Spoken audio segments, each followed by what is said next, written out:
মালদহে আবারও নাবালিকা খুন। পরিত্যক্ত ইটভাটা থেকে রক্তাক্ত মৃতদেহ উদ্ধার করল পুলিশ। পরিত্যক্ত ইটভাটা থেকে নবম শ্রেণীর স্কুল ছাত্রীর রক্তাক্ত মৃতদেহ উদ্ধার ঘিরে চাঞ্চল্য। শুক্রবার সন্ধে নাগাদ মৃতদেহ বাসিন্দাদের নজরে আসতেই শোরগোল। ঘটনাটি ঘটেছে মালদহের পুরাতন মালদা ব্লকের ভাবুক অঞ্চলের বিশনপুর এলাকায়। এদিন সন্ধে নাগাদ বাসিন্দাদের নজরে আসে নাবালিকার রক্তাক্ত মৃতদেহ ইটভাটায় পড়ে থাকতে। ঘটনার খবর পেয়ে ঘটনাস্থলে ছুটে আসেন মালদা থানার পুলিশ এবং মৃতদেহ উদ্ধার করে ময়নাতদন্তের জন্য মালদা মেডিকেল কলেজ হাসপাতালে পাঠিয়েছে। এদিকে স্থানীয় বাসিন্দা ও প্রত্যক্ষদর্শীদের অনুমান, ওই নাবালিকাকে প্রথমে ধর্ষণ করে খুন করা হয়েছে, মাথায় ইটের আঘাত রয়েছে। পরিবার সূত্রে জানা গিয়েছে মৃত নাবালিকার নাম সেবিকা মুর্মু, বয়স 13, বাড়ি সংশ্লিষ্ট এলাকায়।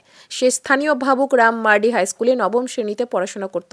গতকাল সন্ধে নাগাদ গ্রামে একটি অনুষ্ঠান ছিল, সেখানে যোগ দিয়েছিল এই নাবালিকা। তারপর থেকেই ওই নাবালিকার সন্ধান পাওয়া যায়নি। পরবর্তীতে দিন গড়িয়ে গেলেও সন্ধে নাগাদ পরিবারের লোক জানতে পারেন পাশে একটি পরিত্যক্ত ইটভাটায় তাদের মেয়ের মৃতদেহ পড়ে রয়েছে। পরিবারের লোকজন অনুমান করছেন প্রথমে ধর্ষণ এবং তারপর খুন করে তাদের মেয়েকে মারা হয়েছে। এই ঘটনায় দোষীদের দৃষ্টান্তমূলক শাস্তি দাবি জানিয়েছেন। পাশাপাশি মালদা থানার পুলিশ তদন্ত শুরু করেছে। মালদা থেকে আমজাদ আলীর রিপোর্ট, নিউজ অবিকল। এখানে 4টার দিকে শুনলাম যে একটা বাচ্চা মেয়েকে নাবালিকা মানে ইট দিয়ে মেরে মাথা টাথা ফাটিয়ে দিয়েছে। বাচ্চা মেয়ে ধর্ষণ হয়েছে, হয়তো সম্ভবত। বয়স আনুমানিক বয়স ওই 12-13 বছর বয়স হবে। আচ্ছা, কোন জায়গায়? জায়গাটার নাম কি? এটা জায়গা হচ্ছে খেজুরি বিশমপুর ভাট্টা। ভাট্টাটা বন্ধ হয়ে গেছে। কোন ভাটা এটা? শিবা ভাট্টা এটা। আচ্ছা, ভাট্টা পুরো সাফ আছে, তার সত্ত্বেও এই ধরনের ঘটনা ঘটে গেছে। জানা গেছে নাম পরিচয়? বাড়ি কোথায়? বাড়ি এখানে বিশমপুরেই বাড়ি, বেশি দূরে বাড়ি নয়। পুলিশ এসছে? পুলিশ প্রশাসন এসছে। আচ্ছা, মেয়েটাকে মার্ডারটাকে নিয়ে গেছে। দেহ নিয়ে গেছে? দেহ নিয়ে গেছে। কিভাবে দেখছেন বিষয়টা? বিষয়টা তো দারুণ ভয়ঙ্কর। এইভাবে এরকম ঘটনা ঘটছে দিনের পর দিন।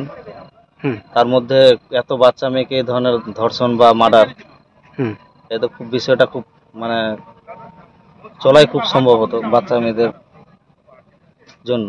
এটা ঠিক মানে 7টার সময় থেকে মেয়ে কাজ থেকে আসলাম, মেয়েকে বলছি ছিল 7টার সময়, 10 মিনিটে তারপরে দেখছি যে নাই।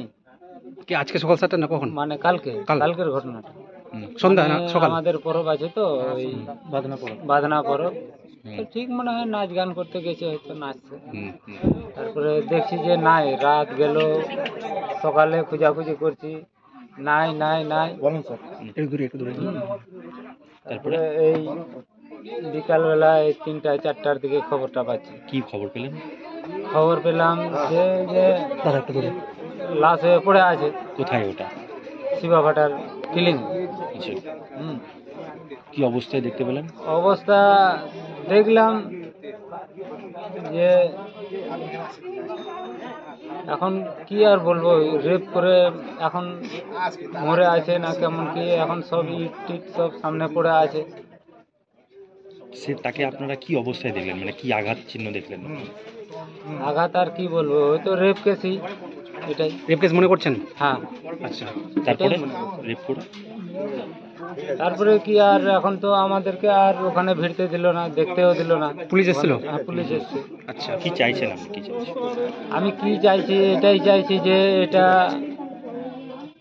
তদন্ত করা হোক, যে উচিত সাজা হোক, যে এটাই আমি চাইছি, যে কিভাবে কি হলো এটাই তদন্ত করা হোক। তার যারা করেছে তাদের কি কিছু শাস্তি দাবি করছি, ওদেরকে শাস্তি দেওয়া হোক। কারোর সাথে কি কোনো শত্রুতা বা কিছু ছিল কি মনে করছেন? না, কোনো শত্রুতা নাই আমার কারোর সাথে। এত গরিব মানুষ, দিন খাটি দিন খায়, কোনো আমাদের জমি জায়গাও নাই, খেটেই খায়। মেয়ে কি করে?